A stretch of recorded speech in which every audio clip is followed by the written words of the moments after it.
Hi friends, இன்னைக்கு fish ஃப்ரையும் fish குழம்பும் வைக்க போகிறோம். ஸோ ஃபிஷ் நல்லா வாஷ் பண்ணி வச்சுருக்கேன், மஞ்சள் உப்பு போட்டு. இப்போ ஃபிஷ் ஃப்ரை மசாலா நான் என்னோடய ஸ்டைலில் தான் பண்ண போகிறேன். அதுக்கு என்னென்ன வேணும்னு பார்த்துக்கலாம். முதல்ல கொஞ்சமாக பூண்டு ஆட் பண்ணிக்கலாம். அப்புறம் கொஞ்சம் சின்ன வெங்காயம்,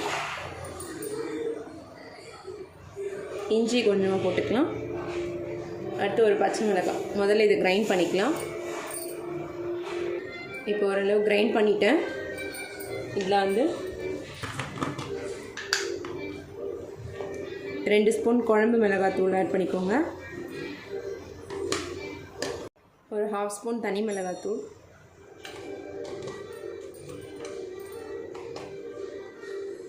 வறுத்து அரைச்ச சீரகத்தூள் கொஞ்சமாக,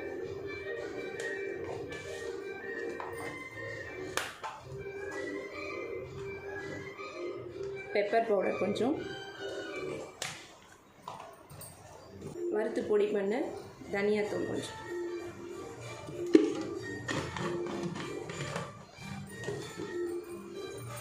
இப்போ இது எல்லாத்தையும் மறுபடியும் கிரைண்ட் பண்ணிக்கலாம். கொஞ்சமாக தண்ணி விட்டு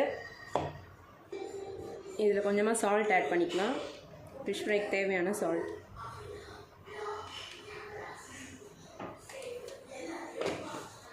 ஃபிஷ் ஃப்ரை மசாலா ரெடி ஆகிடுச்சு. இதில் இன்னும் ஒரே ஒரு இன்க்ரீடியண்ட் ஆட் பண்ணணும். என்னென்னு சொல்கிறேன். இது ஒரு பிளேட்டுக்கு ட்ரான்ஸ்ஃபர் பண்ணிக்கலாம்.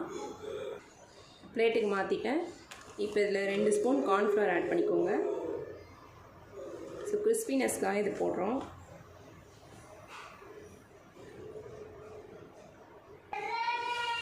இதில் இப்போ கொஞ்சமாக கர்ட் ஆட் பண்ணிக்கலாம். இது ஒரு புளிப்பு டேஸ்ட்டுக்காக இது யூஸ் பண்ணுறோம்.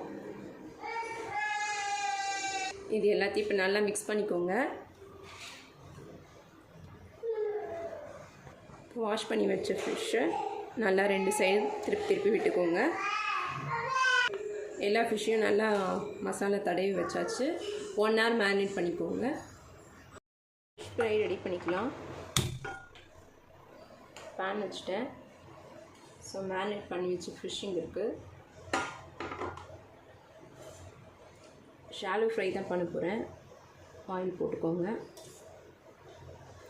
இந்த ஃபிஷ் டீப் ஃப்ரையோட ஷாலோ ஃப்ரை தான் நல்லாயிருக்கும். ப்ளஸ் இது ஹெல்த் பெனிஃபிட்ஸ் அதிகம். குழந்தைங்களோட கண் பார்வை, அப்புறம் முட்டி வலி பெரியவங்களுக்கு அதெல்லாம் இந்த ஃபிஷ்ஷை சாப்பிட்டா க்யூர் ஆகும். ஸோ ட்ரை பண்ணி பாருங்கள்.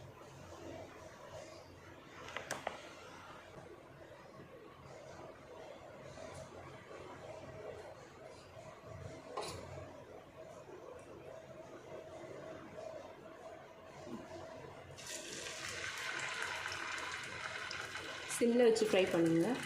இப்போ இந்த மீன் நல்லா ஃப்ரை ஆகிடுச்சு. ஏன் ஒரே ஒரு மீன் வச்சுருக்கேன்னா, இப்போ இது டேஸ்ட்டு பார்த்துட்டு உப்பு காரம் எதாவது கம்மியாக இருந்தால் ஆட் பண்ணிக்கலாம் சொல்லுங்கள். இப்போ இது பார்த்திங்கன்னா மசாலா எதுவுமே ஊற்றுல நல்லா வந்திருக்கு. இதை இப்போ ட்ரான்ஸ்ஃபர் பண்ணிக்கலாம் பிளேட்டுக்கு. கொஞ்சமாக சாப்பிட்டு பார்த்தாங்க, உப்பு காரம் எல்லாம் பர்ஃபெக்டாக இருக்குது. ஸோ நம்ம எல்லா ஃபிஷ்ஷும் ஆட் பண்ணிவிட்டு ஃப்ரை பண்ண ஆரம்பிச்சிடும். 4 ஃபிஷ் போட்டிருக்கேன். இது ஒரு 5 minutes அப்படியே ஸ்லோவில் இருக்கட்டும். அதுக்கப்புறமா டர்ன் பண்ணி போட்டுக்கலாம். ஃபிஷ் ஃப்ரை சூப்பராக ரெடி ஆகிடுச்சு. பிளேட்டில் ட்ரான்ஸ்ஃபர் பண்ணுறேன். டேஸ்டியான fish fry ready. Thanks for வாட்சிங்.